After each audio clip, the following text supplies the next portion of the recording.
Hi hello నమస్తే, నేను journalist Anish. AP శాసనసభ సమావేశాలు స్టార్ట్ అయినాయండి. మండలి సమావేశాలు కూడా జరుగుతున్నాయి. మండలిలో డిఎస్సి అంశం గురించి చర్చించాల్సిందే అని చెప్పి వైఎస్ఆర్సీపీ నేతలు పట్టుపట్టారు. YSRCP leader of opposition Botsa Satyanarayana గారు ఈ అంశం గురించి ఎట్టి పరిస్థితుల్లో మాట్లాడాల్సిందే, దీనిపైన చర్చ చేద్దాం. ఆంధ్రప్రదేశ్లో దాదాపుగా 3 లక్షల మంది ఎవరైతే ఆస్పిరెంట్స్ ఉన్నారో వాళ్ళందరికీ అన్యాయం జరిగింది, వాళ్ళ తరపున దీనిపైన మాట్లాడదామని చెప్పి పెద్ద ఎత్తున నినాదాలు చేస్తున్నారు, పెద్ద ఎత్తున మాట్లాడాల్సిందే అని చెప్తున్నారు.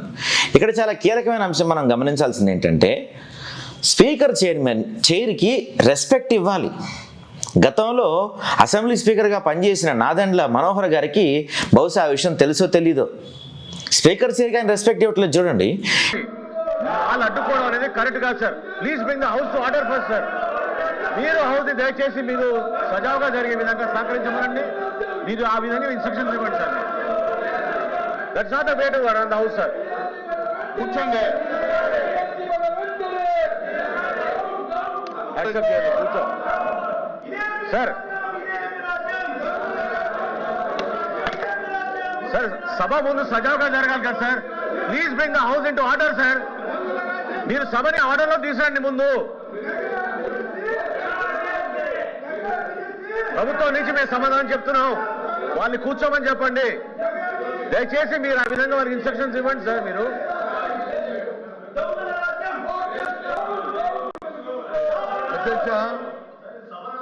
అధ్యక్ష ఈ విధంగా మాట్లాడతారు సార్. చెప్తున్నాను, ఆర్డర్లో తీసుకురండి సార్. మీరు చెప్తున్నారు ప్రభుత్వం అంటే పారదర్శకంగా ఉండాలి.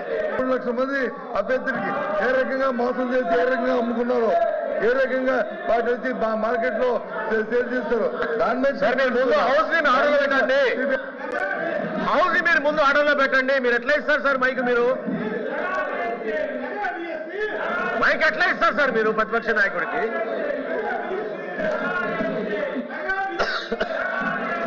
ఇక్కడ ఆయన మాట్లాడుతున్నారు, ఈ క్లిప్ వినండి.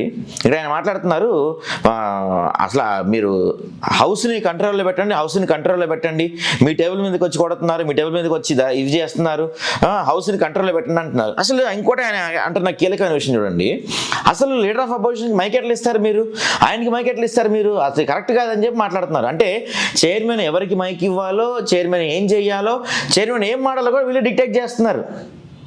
ఇది గతంలో ఎప్పుడు చూడలేదు మేము. చైర్మన్ పదవి అంటే అంత చులకన అయిపోయిందా మీకు? స్పీకర్గా పనిచేశారు మీరు, దట్టు మళ్ళీ ఇక్కడ మధ్యలో ఈయన అయ్యన్న పాత్రుడిని లేపే ప్రయత్నం చేస్తున్నారు. ఆయన ఒక అతను అసలు చాలా సీనియర్ పొలిటీషియన్, ఆయన చెప్పుకోవటానికి తప్ప నిజంగా అనకూడదండి. మీకు ఇంగితం లేదేమో కానీ మాకు చాలా ఉంది. చెప్పారు అధ్యక్ష, మాట తప్పారు. 5 సంవత్సరాలు నిరుద్యోగుల జీవితాలతో ఆడుకున్నారు.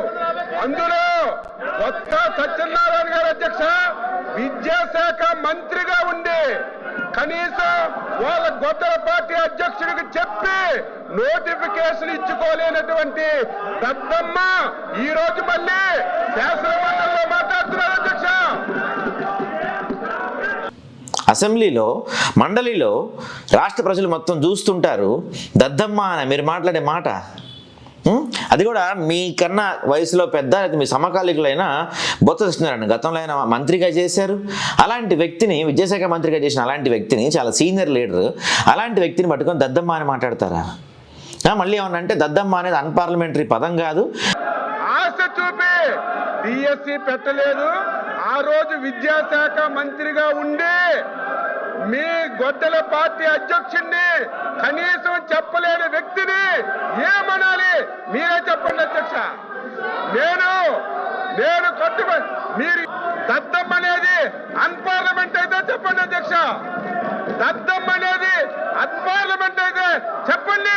విద్యాశాఖలో ఏం చేయలేదు అని చేతకండి దద్దమ్మ అని చెప్పి అంటలో తప్పేంటి అని చెప్పి మాట్లాడతారా? ఇదేనా మీరు మీ కూటమి ప్రభుత్వం చేసేది? ఇప్పుడు ఏమడుగుతున్నారు వీళ్ళు కానీ, అభ్యర్థులు కానీ, వీళ్ళంతా ఏమడుగుతున్నారు? ఏదైతే ఎగ్జామ్ నిర్వహించారో దాన్ని క్యాన్సిల్ చేసేయమంటున్నారా? లేదు కదా. ఎగ్జామ్ క్యాన్సిల్ చేసేసేయండి, మళ్ళీ ఫ్రెష్గా రీ ఎగ్జామ్ పెట్టని ఏం అడగట్లేదు కదా వీళ్ళు ఏం అడుగుతున్నారు? విచారణ చేయండి, దానిపైన సిబిఐ విచారణకు ఆర్డర్ ఇవ్వండి అని అడుగుతున్నారు. ఇప్పుడు ఏ తప్పు చేయలేదండి, అందులో ఎటువంటి అవకతవకలు జరగలేదు, చాలా నిష్పక్షపాతంగా డిఎస్సి ఎగ్జామ్ జరిగింది ఏపీలో. సూపర్. అది అంత బాగా జరిగినప్పుడు, అంత బాగా అయినప్పుడు మరి మీకేంటి ప్రాబ్లం? సిబిఐ విచారణ ఇవ్వడానికి మీకేంటి ప్రాబ్లం? ఏమొచ్చింది ఇబ్బంది మీకు చెప్పండి. అది పక్కన పెట్టేసి దద్దమ్మ అని మాట్లాడతారు ఒక ఆయన ఏమో హౌస్ని కంట్రోల్లో పెట్టమని మాట్లాడతారు. స్పీకర్ ఏం చేయాలో వీళ్ళు డిసైడ్ చేస్తారు, చైర్మన్ ఏం చేయాలో వీళ్ళు డిసైడ్ చేస్తారు.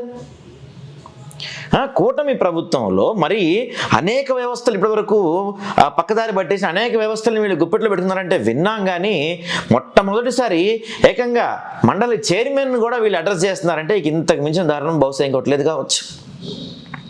అత్యంత దారుణమైన విషయం ఇది. మండలిలో ఏం చేయాలి, ఏం మాడాలో కూడా స్పీకర్కి వీళ్ళు డిక్టేట్ చేస్తున్నారు. నిజంగా అంత దమ్మే ఉంటే, నిజంగా అంటే డిఎస్సి పైన విచారణకు ఆదేశాలు ఇవ్వండి. ఏంటి ప్రాబ్లం ఏంటి? ఎగనెస్ట్గా పైపెచ్చు కొంతమంది జనాల్ని మీరే పోగు చేసి వాళ్ళు రోడ్డు పైన ధర్నాలు చేస్తున్నారు. ఎవరైతే ఇప్పుడు నిజంగా బాధితులు ఉన్నారో వాళ్ళు వీళ్ళని చూసి అమ్మో బయటకు వస్తే మనకి ప్రభుత్వ ఉద్యోగం రాదు, ఇక మనం ఏ దీంట్లో ఇదవ్వలేము, తర్వాత వీళ్ళతో ప్రభుత్వంతో పోరాడాల్సి వస్తుంది మనకెందుకని చెప్పి వాళ్ళు భయాందోళనకు గురై చాలామంది డిఎస్సి అన్యాయం జరిగినా, చాలామంది అవకతవకలకు పాల్పడుతున్నారని తెలిసినా, చాలామంది బాధితులున్నా వాళ్ళు బయటికి రావడానికి భయపడుతున్నారు. ఎందుకు? మీ బలం చూసి, మీ మీడియా బలం, లేకపోతే మీరు దేన్నైనా ఏమైనా చేయగలుగుతారన్న మీ బలం చూసి భయపడుతున్నారు.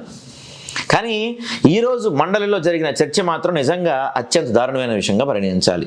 ఒకటి, చైర్మన్ స్పీకర్ మండలి చైర్మన్కి రెస్పెక్ట్ ఇవ్వట్లేదు. చైర్మన్ ఏం చేయాలో వీళ్ళు డిక్టేట్ చేస్తున్నారు. లీడర్ ఆఫ్ అపోజిషన్ పట్టుకొని దద్దమ్మ అని మాట్లాడుతున్నారు. దీన్ని ఇట్లానే చూస్తూ పోతే ఇక మండలిలో అయ్యన్న పాత్రుడు గారి గతంలో చాలా మంచి మంచి మాటలు మాట్లాడిన ఎక్స్పీరియన్స్ ఆయన. స్టేజ్ పైన కూడా ఆయన సంస్కృత పదాలు మాట్లాడుతూ ఉంటారు ఆయన. మరి రేపటి రోజున ఆ సంస్కృత పదాలు కూడా ఇక్కడ వాడతారేమో అని భయంగా ఉంది.